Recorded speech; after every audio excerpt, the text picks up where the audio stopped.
साल का अंत होने को है, चंद दिन बाकी हैं, हम नए साल में प्रवेश कर जाएंगे। मौजूदा स्थिति में हम चर्चा करेंगे रेड जोन से रोड जोन की। लाल गलियारा कह लीजिए, वो जगह कह लीजिए जिसको लाल सलाम कह लीजिए, या लाल रंग से जाने जाने वाली जगह कह लीजिए। लाल गलियारा, रेड जोन, ये तमाम चीज़ें आखिर क्यों कही गई? हमारे साथ पूर्व डीजीपी छत्तीसगढ़ है डीएम अवस्थी साहब, उन्हीं से समझ लेता हूँ। सर, बहुत स्वागत है आपका। सर, एक सवाल ये है मेरा, अब चर्चा उस लाल गलियारे की है जिसको रेड जोन है। रेड जोन से हम रोड जोन की तरफ बढ़ रहे हैं, ये आखिर है क्या? रेड जोन है क्या? ये नाम क्यों पड़ा?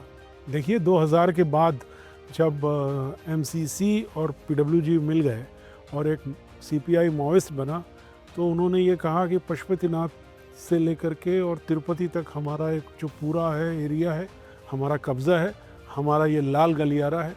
लाल से उद्देश्य उनका झंडा भी लाल हो सकता था, लेकिन मुझे ऐसा लगता है कि पूरे एरिया में जो आतंक उन्होंने 2004 से लेके और पिछले इस एक आध साल तक चलाया है, वो उसको हम रेड जोन इसीलिए कह सकते हैं कि लाल गलियारा जिसमें आतंक ज़्यादा था, लाल झंडा कम था। आपने तो तमाम ऑपरेशन संभाले, हमने भी बहुत करीब से देखा। आज मौजूदा स्थिति में हम उस चीज़ की चर्चा ऐसे कर पा रहे हैं कि रेड जोन से हम रोड जोन की तरफ बढ़ रहे हैं। इसकी कल्पना कभी किसी ने की थी क्या? क्योंकि आपने तो उन तमाम ऑपरेशन में खुद शामिल हुए हैं आप। 2016 से 14 में जब मोदी जी की सरकार बनी, 16 से जब इस पर प्रहार शुरू हुआ, तो ये सोचा नहीं गया था कि ऐसी स्थिति आ जाएगी 26 आते आते कि हम लोग कह सकेंगे कि माओवाद 31 मार्च तक समाप्त होगा। लेकिन मानना पड़ेगा केंद्रीय गृह मंत्री जी की दृढ़ इच्छा शक्ति को और सुरक्षा बलों के अदम्य साहस को, जिस प्रकार से ये चीज़ें आज संभव हो सकी हैं। 2025 में हमने देखा कि बड़े बड़े माओइस्ट लीडर या तो मारे गए या सरेंडर कर गए। तो निश्चित रूप से हम विकास की सड़क की तरफ बढ़ रहे हैं, रेड जोन से रोड की तरफ जा रहे हैं। मतलब हमें वहाँ पर भी अब खून से सनी हुई सड़क नहीं, हमें सिर्फ और सिर्फ कंक्रीट की कह लीजिए, डामर की कह लीजिए, वही सड़कें नज़र आएंगी।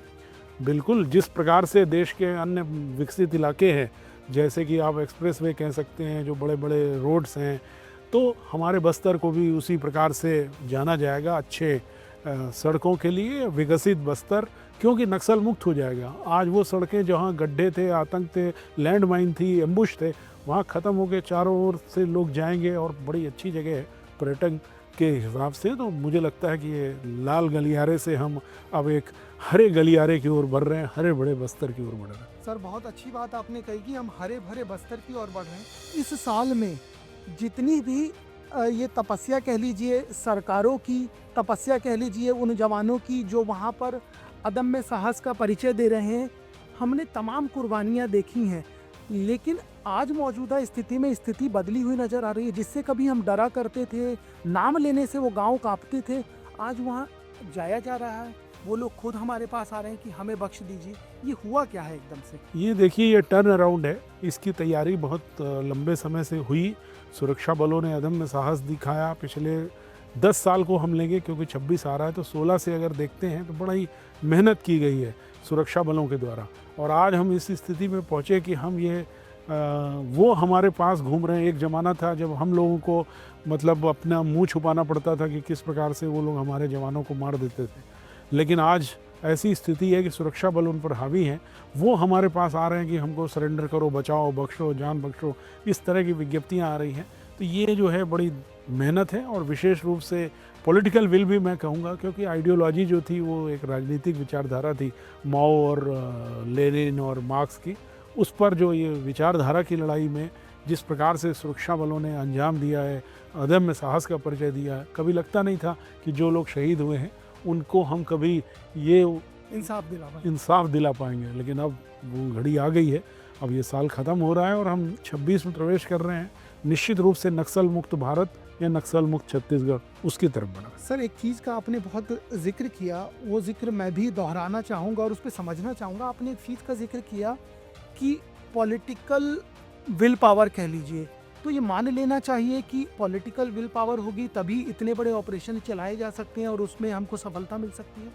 देखिए, सबने काम किया और जमाने से 25 साल हो गए छत्तीसगढ़ को बने, और बस्तर के अलावा जो पूरा नक्सल बेल्ट है भारत का, जिसे लाल गलियारा कहते हैं, वो पिछले 60s से मान लें उसको, तो इतने लंबे समय तक एक विचारधारा चलती रही, लोगों पे आतंक जमाती रही, आंध्र प्रदेश के मुख्यमंत्री चंद्रबाबू नायडू पे हमला करती रही। तो इस प्रकार की विचारधारा को समाप्त करने के लिए दृढ़ इच्छा शक्ति की तो ज़रूरत है। सुरक्षा बल तो तब भी थे। मैं ये मानता हूँ, पूरे विश्वास के साथ कह सकता हूँ कि पॉलिटिकल विल जिस प्रकार से आई और जिस तरह से मॉनिटरिंग की गई है इसकी पिछले 10 सालों में केंद्रीय गृह मंत्री द्वारा और प्रधानमंत्री जी द्वारा और राज्य सरकार के द्वारा भी, तो सभी दूर, आप झारखंड देखें, उड़ीसा देखें, बंगाल देखें, बिहार देखें, छत्तीसगढ़ देखें, जो कि मेन हब था, लाल गलियारा ख़त्म हो गया। कहीं नहीं लाल गलियारा, ना उसकी याद करने वाले लोग बचे। मतलब नाम लेवा कोई नहीं बचा है उस लाल गलियारे को। लाल गलियारा मुझे इसलिए भी लगता है सर कि तेलंगाना, आंध्रा, उड़ीसा, मध्य प्रदेश का कुछ हिस्सा, उसके बाद आपका महाराष्ट्र का कुछ हिस्सा और छत्तीसगढ़ तो इन सब की राजधानी कहा जाता था। लेकिन मुझे लग रहा है जिस तरीके से समेटा है, मुझे लगता है इसको अगर ये कहा जाए बस्ता पैक करके कह दिया अब दोबारा दिखना मत, वही स्थिति हो गई है। वही स्थिति हो गई है, क्योंकि देखिए विचारधारा जो उनकी थी वो अपनी जगह थी, लेकिन जो PLGA थी, जो लिबरेशन गुरिल्ला आर्मी, पीपल्स और जनताना सरकार, जिस प्रकार का भय और आतंक का माहौल था वो ख़त्म कर दिया गया है। अब सुरक्षा बलों के ऊपर नहीं तो कहाँ, एक समय ऐसा था कि BSF, CRPF, ITBP भी कमज़ोर पड़ते थे। छत्तीसगढ़ और मध्य प्रदेश की सरकारें, उड़ीसा की सरकारें तो कमज़ोर थी। हमारी पुलिस, केंद्रीय गृह बल सैनिकों को उन्होंने किस प्रकार से उड़ाया, 78 जवान वहाँ उड़ा दिए दंतेवाड़ा में। तो ये जो घटनाएं की हैं माओवादियों ने, थाने लूट लिए, वो जिला जो था नवादा का उसमें जेल लूट ली, तो इस प्रकार की घटनाओं को अंजाम देने वाली संस्था आज हाथ पैर मार रही है, कोई बचा नहीं है। और जो बड़े बड़े लोग थे वो सरेंडर हो गए, बहुत बड़े बड़े शीर्ष नेता मारे गए, और अब ये स्थिति बची है कि हमेशा इधर उधर से विज्ञप्ति दे रहे हैं, बचने की कोशिश कर रहे हैं। तो कोई नाम लेवा नहीं बचा, बस्ता पैक हो गया।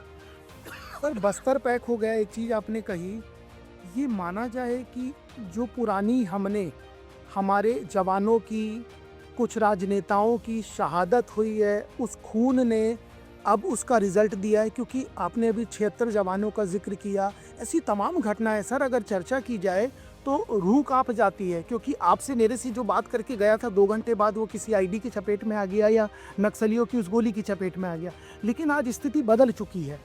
तो क्या माना जाए, अब बदली हुई परिस्थिति में हम आज जो चर्चा कर पा रहे हैं, क्योंकि कई लोग इस सूरज को देखने के लिए अपनी प्राणों की आहुति दे चुके हैं, तो क्या माना जाए अब मौजूदा स्थिति में ये गलियारा किस रंग का होगा और कैसा होगा, और यहाँ का जो सूर्य उगेगा वो कैसा उगेगा? देखिए, हमें ये वक्त है उन लोगों को, उनकी शहादत को नमन करने का जिन्होंने अपने जान न्यौछावर कर दी। उसमें पुलिस बल थे, उसमें सिविलियंस थे, बहुत सारे सिविलियंस मारे गए, पॉलिटिशियंस थे, विधायक मारे गए, जीरम घाटी में लोग मारे गए। तो इस प्रकार से जिन लोगों ने शहादतें दी, महेंद्र कर्मा, उनकी क्या गलती थी? तो इस प्रकार के जो नेता यहाँ ही नहीं, देश के कोने कोने में कई लोगों ने शहादतें दी है, वो ख़त्म हो रही है। अब हरा भरा बस्तर, खिले हुए फूल, अच्छी प्रकार से पढ़ते हुए बच्चे, हॉस्पिटल्स, स्कूल, और मुझे लगता है कि बस्तर के जो बच्चे हैं और जो उड़ीसा और झारखंड का जो हमारा तेलंगाना का लगा इलाका है, जो पूरा लाल गलियारा था, एक हरे और चमकदार शानदार गलियारे के रूप में बदल जाएगा, विकसित गलियारा कहलाएगा। विकसित भारत की जो परिकल्पना है उस दिशा में ये विकसित गलियारा कहलाएगा। सर एक चीज़ और देखी, जब भी केंद्रीय गृह मंत्री अमित शाह छत्तीसगढ़ आए, उन्होंने कभी इस चीज़ में कोई डगमगाता हुआ कह लीजिए या अपनी बातों में या अपने शब्दों में कोई कोताही नहीं रखी। एक लाइन में कहा, मार्च 2026 या तो हथियार डाल दीजिए, रेड कारपेट के साथ स्वागत होगा, मतलब जिस कारपेट पे आप अभी मार रहे हैं उसी पे आपको स्वागत करेंगे, ताकि आपको ये बताएं इसका एक उद्देश्य या एक अर्थ ये भी है। उन्होंने स्पष्ट कर दिया। तो क्या माना जाए वो संकल्प था जिसका रिजल्ट आज हमें दिख रहा है, आज हम चर्चा कर रहे हैं इसके ऊपर? बिल्कुल, ये उसी का परिणाम है। देखिए, लगातार प्रयास किए गए हैं, एफर्ट्स हुए, लेकिन जिसको कहते हैं ना लास्ट, अंतिम प्रहार, वो तो केंद्रीय गृह मंत्री जी की ये जो 31 मार्च 26 वाली बात है, और जिन शब्दों में कही गई है, केवल बात ही नहीं थी, जिस प्रकार से उन्होंने कहा, जिस दृढ़ इच्छा शक्ति के साथ कहा, मजबूती के साथ कहा, और उसको मॉनिटर किया, केवल कहा ही नहीं, करके दिखाया। ये सुरक्षा बलों के लिए एक मिशन के रूप में था और उन्होंने कर दिखाया। मैं समझता हूँ कि देश के इतिहास जब भी लिखा जाएगा, नक्सलवाद की जो आंतरिक सुरक्षा की सबसे बड़ी चुनौती थी, उसमें ये डेडलाइन याद रखी जाएगी जो गृह मंत्री जी ने दी। इसीलिए सुरक्षा बलों ने जी जान लगा दी। और देखिए हर तरफ हो रहा है, यही नहीं है, छत्तीसगढ़ हो, तेलंगाना हो, आंध्र हो, महाराष्ट्र हो, सब जगह सरेंडर या एनकाउंटर। तो यही तो चाहिए था। सर जिस तरीके से ये लोग भाग के आ रहे हैं और कह रहे हैं कि हमें बचा लीजिए, हमें बख्श दीजिए, हमें अपने साथ ले लीजिए, क्या माना जाए, ये भीतर का डर है कि मारे जाएंगे या कोई और वजह? सिर्फ भीतर का डर है और कोई वजह नहीं है। क्योंकि अगर ऐसी कोई वजह और होती, उनका कोई हृदय परिवर्तन हुआ होता तो पहले ही हो जाता। सरकार ने बहुत बार प्रयास किए, राज्य सरकार ने भी, भारत सरकार ने भी, कि सरेंडर करिए, नक्सलियों को कहा, लेकिन उन्होंने कभी माना नहीं। और अल्टीमेटली अब जब प्रहार हुए, जब मरने लगे, जब वसव राजू मारे गए, हिडमा मारे गए, अभी ये जो 2 दिन पहले हमारे गणेश उइके मारे गए, तो जब ये मारे जाने लगे तो सुजाता और जयेश और ना जाने कितने लोगों ने सरेंडर कर दिया। सर एक सवाल है, एक चीज़ का आपने जिक्र किया, पहले भी प्रयास किए गए, तो क्या माना जाए पहले के प्रयास थोड़े कमज़ोर थे अब की अपेक्षा? नहीं, प्रयासों को कमज़ोर नहीं था, वो जिस प्रकार से इलाका था, जिस तरह की तैयारी थी, उसमें लंबा समय लगा। एक बार उनके डोमिनेंट एरिया के अंदर घुसने के लिए सुरक्षा बलों ने एफर्ट्स किए, वो उसमें टाइम लगता है कि ये इतने लंबे समय से चल रही आंतरिक सुरक्षा की चुनौती। मुझे लग रहा है बीता 5 दशक अगर कहा जाए तो कम नहीं होगा। बिल्कुल 60 में ये घुस गया था देश में, और पूरे भारत में उनकी प्रेजेंस थी, आतंक था, बीच में कभी कम हुआ फिर ज़्यादा हो गया। किस कदर नक्सलियों ने आतंक मचाया इस देश में, ये तो इतिहास के पन्नों में दर्ज है। और उस वक्त अब ये जो तैयारी, मैं इसको बहुत गंभीरता से मैंने देखा है पिछले 25-30 साल से, नक्सलवाद को जब मध्य प्रदेश था तब से जो तैयारी की गई है 2014 के बाद से, 15 के बाद से, ये जो 10 साल हैं, मैं इनको बिल्कुल क्रांतिकारी और सही तैयारी कहता हूँ, जिसमें भारत सरकार ने अभूतपूर्व योगदान दिया, राज्य सरकारों को भी उस दिशा में चलने को प्रेरित किया, और कोई पॉलिटिक्स नहीं, सिर्फ नक्सलवाद को समाप्त करने की बात हुई। और आखिरी के जो ये 2 साल हैं, ये तो केंद्रीय गृह मंत्री जी को निश्चित रूप से वो बधाई के पात्र हैं, जिन्होंने ये कह के कि मार्च 26 में ख़त्म करना, नहीं तो शायद 28-29 तक ये चलते रहता। एक डेडलाइन देने से हीला हवाली नहीं की, कोई हिलावन, डेडलाइन तय कर दी कि फलानी तारीख फलाना साल, उसके बाद इस पे चर्चा नहीं होगी। बिल्कुल नहीं, उसी का रिजल्ट है। उसी का रिजल्ट। सर आप तमाम शीर्ष पदों पर रहे, नक्सल ऑपरेशंस की जिम्मेदारी संभाली, और उस लाल गलियारे में आप तो लंबे समय तक आपने सेवाएं भी दी। कोई ऐसा किस्सा जब आपको भी लगा हो कि ये हो क्या रहा है, कभी आपके भीतर भी वो डर आया हो? क्योंकि तमाम सारी ऐसी घटनाएं कई बार हो जाती है, हम अपेक्षा नहीं करते। कोई ऐसा किस्सा उस लाल गलियारे का? ये डर तो नहीं, लेकिन हाँ, ये मैं याद करता हूँ कि जब बुरकापाल में 2017 में 24 जवानों को सीआरपीएफ के मार दिया था, तो उस वक्त जब हम लोग घटना स्थल पे गए, और उसके थोड़े ही दिन पहले, 10-15 दिन पहले, 12 जवान को भेजी में मारा सीआरपीएफ के। तो इस तरह से करीब 36 लोगों की कुर्बानी जो हुई थी, वो 1 महीने के अंदर हुई। तो हम लोग जब स्पॉट पे गए तो एकदम मौत का सन्नाटा था। वो एक मंजर याद आता है कि हमेशा लगता था, उस वक्त किसी को भी ये उम्मीद नहीं थी, फोर्स डर गया था। हम लोग बुरकापाल के कैंप में जो बचे हुए जवान थे, जिस प्रकार से उनका मनोबल बढ़ाया गया, क्योंकि जब फोर्स के लोग मारे जाते इतनी बड़ी संख्या में, तो निश्चित रूप से एक नकारात्मक प्रभाव आता है। लेकिन वो तत्क्षण था। 1 महीने के अंदर हम लोगों ने एक बड़ा ऑपरेशन किया, जिसको ऑपरेशन प्रहार नाम दिया गया। पहला मतलब ऑपरेशन था जो बटालियन नंबर 1 पे किया गया, और उसको बड़े बड़े डीआईजी रैंक तक के और बड़े सीनियर कमांडेंट्स ने उसको लीड किया। सीआरपीएफ के, हमारे स्टेट के एसपीज गए, और वो ऑपरेशन प्रहार बहुत सक्सेसफुल रहा जुलाई 2017 में। और वहीं से ये नींव पड़ गई नक्सलवाद के ख़त्म करने की, कि अब अगर चाहे लेंगे सुरक्षा बल, हमारे जवान उसमें कुछ शहीद हुए, कुछ घायल हुए, लेकिन जिस प्रकार की तैयारी थी एयरफोर्स का साथ, केंद्रीय बलों का, इंटेलिजेंस एजेंसीज, हर तरह का एफर्ट कह लीजिए जी। सर एक सवाल और खड़ा होता है, अब जब हम बस्तर को, लाल गलियारे को मुक्त कर रहे हैं उस खून खराबे से, उस गोलियों की गड़गड़ाहट से, तो क्या माना जाए बस्तर का भविष्य और बस्तर में जो चीज़ें हैं उसको आप कैसे देखते हैं? क्योंकि मैं तो बार बार अगर इसकी चर्चा कर रहा हूँ तो एक अंदर से खुशी हो रही है कि हमारा बस्तर भी रायपुर राजधानी की तरह या बिलासपुर की न्यायधानी की तरह चमकेगा, लोग जानेंगे, जाना जाएगा बिना किसी डर के। तो ये कैसे होगा? अब आप नए बस्तर को कैसे देखते हैं? देखिए, बस्तर जो है प्राकृतिक संसाधनों से भरपूर है।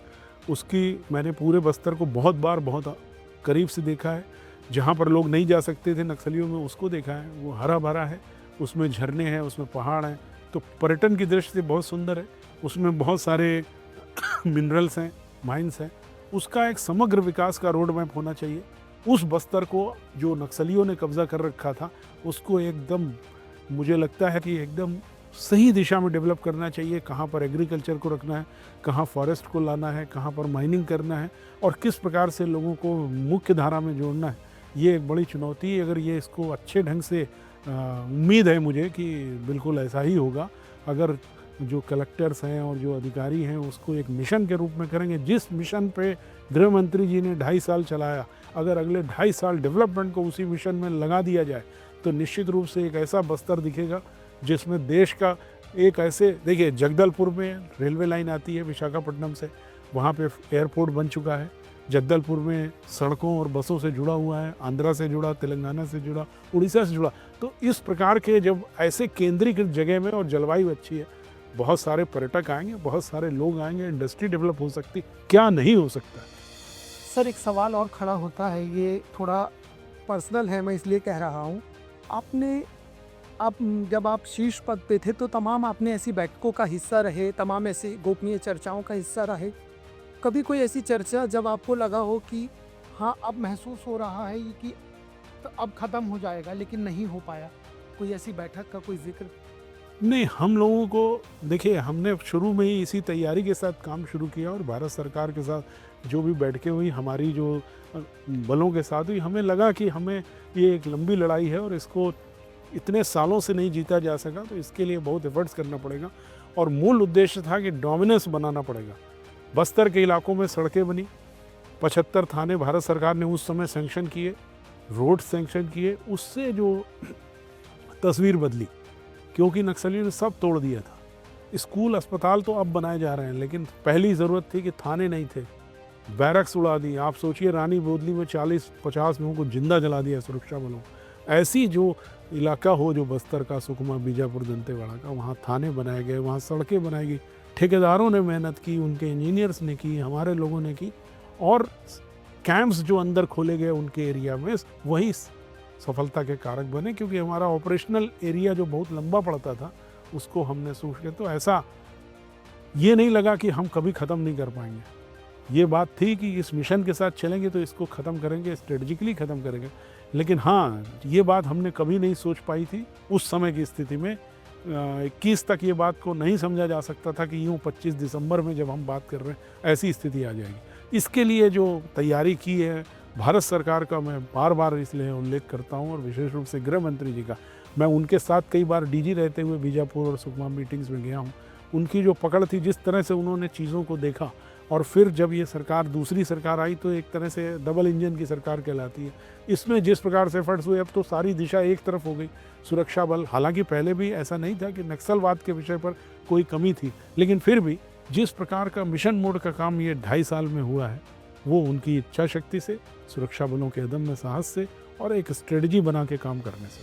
सर बहुत शुक्रिया करूंगा और उम्मीद करूंगा कि इसी तरह की सड़क उस लाल गलियारे को त्याग के रहेगी, और आपसे उस समय चर्चा करूंगा और समझूंगा कि आज अब बस्तर कैसा दिखता है। वो दिन भी पास आ रहा है। इसी शुभकामना के लिए आपको भी साधुवाद देता हूं, क्योंकि आपकी वो तपस्या रही, आपने भी काम किया और आज जब इस चर्चा को सार्थक कर पा रहे हैं।